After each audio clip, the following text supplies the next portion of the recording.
Once upon a time in a village near a dark and scary wood lived a young girl who was loved by everyone because of her sweet and innocent nature. Her nickname was Little Red Riding Hood due to her red woolen cap that her grandmother had wear upon for her. Every morning when her mother went to market, she would send Little Red Riding Hood to visit her grandmother's house. One day, as she was skipping merrily through the woods, she noticed a very handsome wolf whistling at her from behind a tree. The wolf, seeing that she had noticed him, came out and said, "Good morning, my pretty. Where are you off to so early in the day?" Little Red Riding Hood, not knowing that the wolf was dangerous, replied politely, "Good morning, Mr. Wolf. I am on my way to my grandmother's house." The wolf, hearing this, said, Well, so your grandmother lives in this very wood. In fact, my house is just around the corner from hers.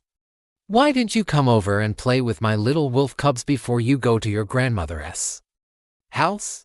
Your grandmother will be very glad to see you, no doubt, but she is a little hard of hearing these days and may not even notice that you have come." Little Red Riding Hood thought for a moment. She did want to be polite to the wolf, but she also wanted to visit her grandmother. Then she had an idea. She said to the wolf, "You are very kind, Mr. Wolf, but I am already late as it is. I will come and play with your cubs another day, but how about if you come with me to my grandmother's house? She would be so happy to see such a fine and handsome animal as you are." The wolf jumped up and down with joy at the prospect of going to the grandmother's house. He thanked Little Red Riding Hood and said that he would like nothing more than to go with her. And so the two of them, the girl and the wolf, went off together towards the grandmother's house. All the way, Little Red Riding Hood kept telling the wolf how she would like to have one of his cubs as a pet. When they finally arrived at the grandmother's house, the wolf said, "Well, here we are. Now I really must go and see my cubs. It has been so long since I have seen them. But please do come and visit me again soon, my pretty." Little Red Riding Hood thanked the wolf and said that she would surely come back to see him. And then she went into the house. As soon as she had gone inside, the wolf took a big deep breath and started licking his chops. He could not wait to eat the delicious little girl, but first he wanted to make sure that the coast was clear, so he went to the window and looked out into the forest.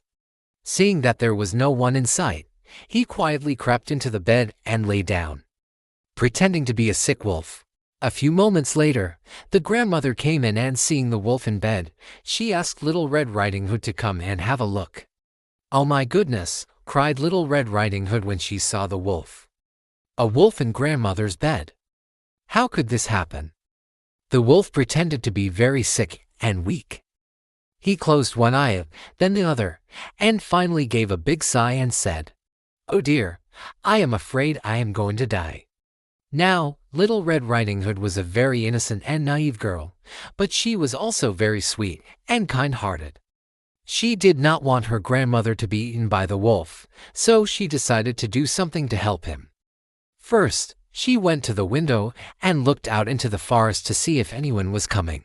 Then she started to undress the wolf, saying that she needed to use his fur to make a blanket for him. The wolf, of course, was very grateful for this, and he kept telling her that she was a very good girl to do this for him. Finally, Little Red Riding Hood had the blanket ready, and she put it over the wolf, after which she tucked him in and kissed him good night.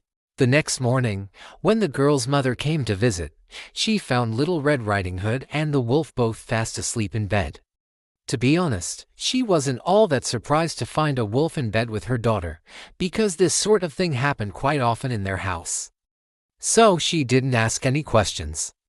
Instead, she simply woke up Little Red Riding Hood and told her it was time to get up.